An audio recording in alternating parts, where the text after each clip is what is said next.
प्यारे दोस्तों नमस्कार। मैं आपका साथी इंद्रजीत सिंह। आज मेरे साथ एक हमारे साथी नरेंद्र कुमार जी हैं जो कि अपनी वैगनर गाड़ी DL 180 चलाते हैं।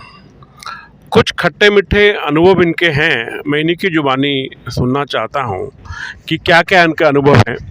अभी जैसे हम बात करें तो मैं शिवाजी स्टेडियम पे देख रहा था, तो ये गाड़ी में ना जागे ना सोए और धूप के अंदर परेशान बैठे थे। तो सबसे पहले मैं नरेंद्र जी से पूछना चाहूँगा कि क्या आपके दिल्ली के अंदर कोई टैक्सी स्टैंड DL 180 को अलाउड है? नहीं सर, कोई नहीं है। DL 180 का कोई स्टैंड नहीं है। हम तो कहीं पर भी लगा करके गाड़ी कहीं पर भी रेस्ट करते हैं और कहीं पर भी गाड़ी लगा करके वहीं पर ही आराम करते हैं और ड्यूटी का वेट करते हैं। वो इस सारे आराम के दौरान क्या क्या समस्याएं आपको आती हैं?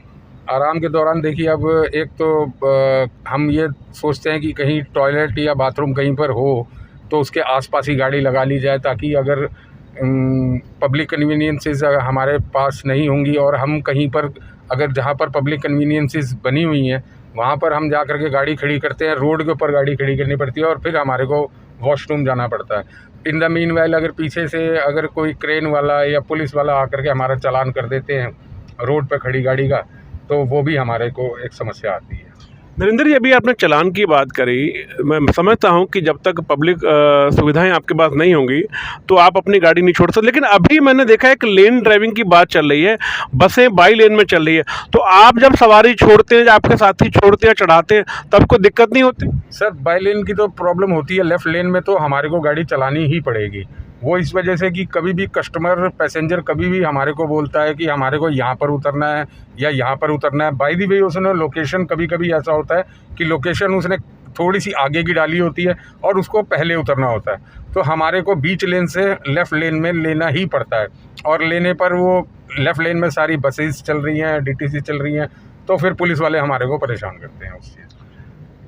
ये एक बड़ी बात है चालान की। दूसरा, अभी मैं महसूस कर रहा था कि कई लोगों से चर्चा करी CNG के दाम बढ़ोतरी में और ओला उबेर के रेटों के बारे में। इस बारे में आप क्या कहना चाहेंगे? सर देखिए, ऐसा है, आज की डेट में CNG जो है 75 रुपये 61 पैसे हो गई है और ओला उबर का जो अभी भी रेट है वो पुराने CNG रेट के हिसाब से जो है ये रेट कर रखा है। इनको जो है कम से कम और कुछ नहीं, हमारी तरफ देखते हुए, अब देखिए गर्मी का टाइम है, कोई भी पैसेंजर ऐसा नहीं बोलता है कि विदाउट AC हम चलेंगे। हमारे को जब हम घर से बाहर निकलते हैं तो AC ऑन करके घर में घुसने तक हमारे को गाड़ी का AC ऑन रखना पड़ता है, क्योंकि 47 डिग्री 48 डिग्री टेम्परेचर हो रखा है। तो उसमें अगर आप ये बताइए कि हम अगर CNG अपनी जेब से ही लगा देंगे तो शाम को बच्चों के लिए घर ले करके क्या जाएंगे। तो इसीलिए ओला उबर से गुजारिश है मेरी हाथ जोड़ करके कि कम से कम और कुछ नहीं, आप थोड़ा रेट को थोड़ा सा इंक्रीज़ कीजिए, ताकि गरीब आदमी जो गाड़ी चला रहा है रोज़ाना सुबह से लेकर के शाम तक 12-14 घंटे 15 घंटे गाड़ी चलाता है, तो वो घर में कम से कम 1000-1500 रुपये तो अपने घर ले करके जाए शाम को। नरेंद्र जी, आपका मकान किराए का अपना है? किराए का है। क्या लगता है कि जितने भी ओला उबेर चालक हैं इनमें से कितने % लोगों का मकान अपना होगा? मेरे को लगता है शायद 40% लोगों का ही मकान अपना होगा और 60% लोगों का मकान जो है वो रेंट का होगा। इस भरी महंगाई के अंदर गुजर बसर करना बड़ा कठिन है। क्या आपको लगता नहीं कि ये काम छोड़ के और काम किया जाए?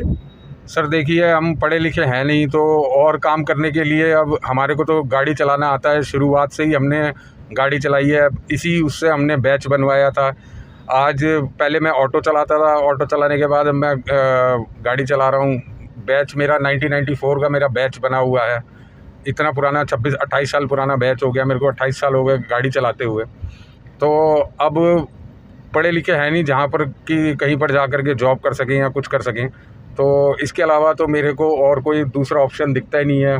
और दूसरी बात, कोरोना काल के अंदर वैसे भी बहुत ज़्यादा तकलीफ़ हुई है, सभी लोगों को हुई है, जो जॉब करते हैं उनको भी और जिनका अपना बिजनेस है उनको भी। तो अभी तो स्विच ओवर करने की हम सोच भी नहीं सकते कि हम गाड़ी चलाना छोड़ करके कहीं पर जॉब कर लें, क्योंकि हमारा जो बैकलॉग ही इतना हो गया है कि हम उसको ही अभी संभाल नहीं पा रहे हैं। क्या आपको लगता है कि यही एक मूल और बड़ा कारण है कि ओला उबेर आपका शोषण कर रही है? सर, शोषण वाली तो ये बात है नहीं, मेरा जो मानना, जैसे आपने कहा कि हम कोई और काम नहीं कर सकते, तो उन्होंने गाड़ियां डलवा दी हैं, तो अब वो रेट नहीं बढ़ा रहे, उनको पता है कि गाड़ियां डल गई, अब कई और काम तो करने वाले नहीं, तो यही एक मुख्य कारण है। कह सकते हैं आप इसको, क्योंकि जो DL1RT है, DL1Z वाले तो चलो अपना काम कर लेते हैं, आउट स्टेशन भी मार लेते हैं, लेकिन DL1RT वाले जो हैं वो आउट स्टेशन जा नहीं सकते, वो दिल्ली NCR में ही रह सकते हैं। तो अब या तो आदमी अपनी गाड़ी बेच दे, या फिर क्या करेगा वो आदमी ये सोचता है जहाँ 1000-1500 रुपये, चल भाई 500 रुपये ही ले करके जा रहा हूँ शाम को घर पर, तो महीने का कितने, अगर आप ऑन एन एवरेज लगाएंगे तो आप महीने में 15-16 हज़ार रुपये से ज़्यादा अपने घर में नहीं दे पाते हैं, जिसमें कि 5,000 रुपये तो घर का किराया चला जाता है, और बाकी 2 बच्चे हैं मेरे, 2 बच्चों के साथ में अब कितना, कहाँ से कहाँ तक गुजारा बसा होगा। 9,000 रुपये के अंदर दिल्ली जैसे बड़े शहर के अंदर 2 बच्चों के साथ परिवार का भरण पोषण करना एक सोचने का विषय है, जहां 10-10 हज़ार रुपये या 40-40 हज़ार रुपये एक नाइट के बड़े बड़े होटलों में भाड़ा लगता है, और एक वो सजग प्रहरी जिसे चालक कहा जाता है, जो भारत के अर्थव्यवस्था की रीढ़ की हड्डी है।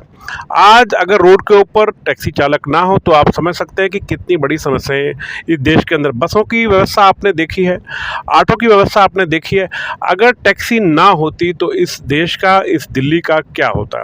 आज दिल्ली के अंदर तंग गलियां हैं, तंग जगहें हैं, हर जगह आदमी पहुंच नहीं पाता, सबके पास साधन नहीं है, पार्किंग का झगड़ा है। इतना सब होने के बाद कोई भी इनकी मदद नहीं करता। क्या सरकार आपकी कोई मदद करती है इस बारे में? सरकार तो सर क्या मदद कर रही है, सरकार ने तो एक वेंडर छोड़ रखे हैं, ये ओला और उबर जो भी हैं, और बस इन्हीं के थ्रू ही हमारे को काम मिल रहा है। हमारे को तो सरकार की तरफ से तो कुछ भी नहीं मिल रहा है। तो जो टैक्सी के अंदर मीटर लगा है, तो क्या ये सिर्फ दिखावा है? नहीं सर, दिखावा तो नहीं। हाँ, ऐसा होता है कि कई बार हमारे को रोड पर चलती हुई सवारी मिल जाती है, तो वो बोलते हैं कि हमारे को मान लीजिए एक लोकेशन से दूसरी लोकेशन पर जाना है, तो हम उनको ये ना बोल करके कि आप बुकिंग कीजिए, मीटर लगा हुआ है, आप मीटर के साथ जो मीटर में बनेगा आप मीटर से दे दीजिएगा। तो क्या महीने में 15 बुकिंग मीटर पे आ जाती हैं? On an average. यह एक बड़ा गंभीर मुद्दा है कि गाड़ी के अंदर मीटर लगा है, लेकिन उस मीटर का कोई उपयोग नहीं है। हर 2 वर्ष बाद उसका नवीकरण के नाम पर बड़ी बड़ी मीटर एजेंसियों को उसका फ़ायदा दिया जाता है। रिन्यूअल के ऊपर डिम्स जैसी कंपनियों को जो पैसा आता है, वो पैसा एक डिम्स कंपनी को जा रहा है, जिसका पे सरकार कर रही है, उसका कोई लेना देना नहीं है। मेरा साथियों, सरकार को ये कहना है कि आज एक रोजगार करने वाला आत्मनिर्भर जो चालक है, आज वो बेरोजगार और कर्जदार हो रहा है। सरकार चाहे केंद्र की हो या राज्य की हो, उसको इस तरफ ध्यान देना चाहिए कि कौन सी ऐसी व्यवस्था की जाए। क्या CNG में सब्सिडी नहीं दी जाए? क्या रोड टैक्स में छूट नहीं दी जाए? क्या इनके सारे टैक्स नहीं छोड़े जाएं? क्या बीमे में रियायत नहीं दी जाए? क्या ऐसी कोई व्यवस्था ना की जाए? जैसे किसानों के लिए कहा जाता है कि उनको 2,000 रुपये 6 महीने मिलेंगे या 4 महीने मिलेंगे। ऐसी कोई भी समस्या, कोई भी साधन नहीं होना चाहिए। इन्हीं बातों के साथ मैं छोड़े चले जा रहा हूँ। आप इस वीडियो को ज़्यादा से ज़्यादा शेयर करें। धन्यवाद दोस्तों।